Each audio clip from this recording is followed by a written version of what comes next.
trước công chúng. Tuyên bố của hãng phim: chúng tôi tha thiết yêu cầu phóng viên truyền thông không chĩa máy quay vào trẻ vị thành niên, vừa là lời kết, vừa là lời nhắc nhở. Một bên là sự lo lắng và kiềm chế của người mẹ, bên kia là mạng lưới săn ảnh béo bở đằng sau hậu trường. Ai cũng thấy cuộc đối đầu này sẽ không dễ dàng kết thúc. Nhìn lại 6 tháng qua, tình hình càng trở nên phức tạp hơn.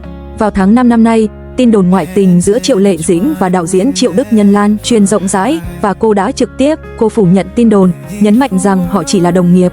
Một người trong ngành cho biết Triệu Đức Nhân đã xem tất cả các tác phẩm của cô trước khi mời cô đóng phim và họ thỉnh thoảng có tương tác ngoài đời, thậm chí còn giúp chơi với con cô. Sự tương trợ lẫn nhau giữa những người bạn này đã bị thế giới bên ngoài hiểu sai, làm dấy lên tin đồn. Tuy nhiên, phản ứng của cô rất dứt khoát và thẳng thắn. Sau đó, cả hai trở lại làm việc mà không có thêm rắc rối nào, và chủ đề này đáng lẽ nên kết thúc ở đó. Điều đau lòng hơn là dù cô tránh được những lời đàm tiếu tình ái, cô vẫn không thể thoát khỏi những ống kính máy ảnh chĩa vào con mình. Ngày 19 tháng 9, những bức ảnh cô băng qua đường cùng con trai đã được lan truyền rộng rãi. Cô đã đăng một dòng trạng thái với tư cách là một người mẹ, cầu xin sự riêng tư cho con mình. Lúc đó, giọng điệu của cô rất nhẹ nhàng, giống như những lời khuyên nhủ kiên nhẫn của mọi phụ huynh ở cổng trường. Nhưng hóa ra, sự nhượng bộ của cô không dẫn đến bất kỳ hậu quả nào.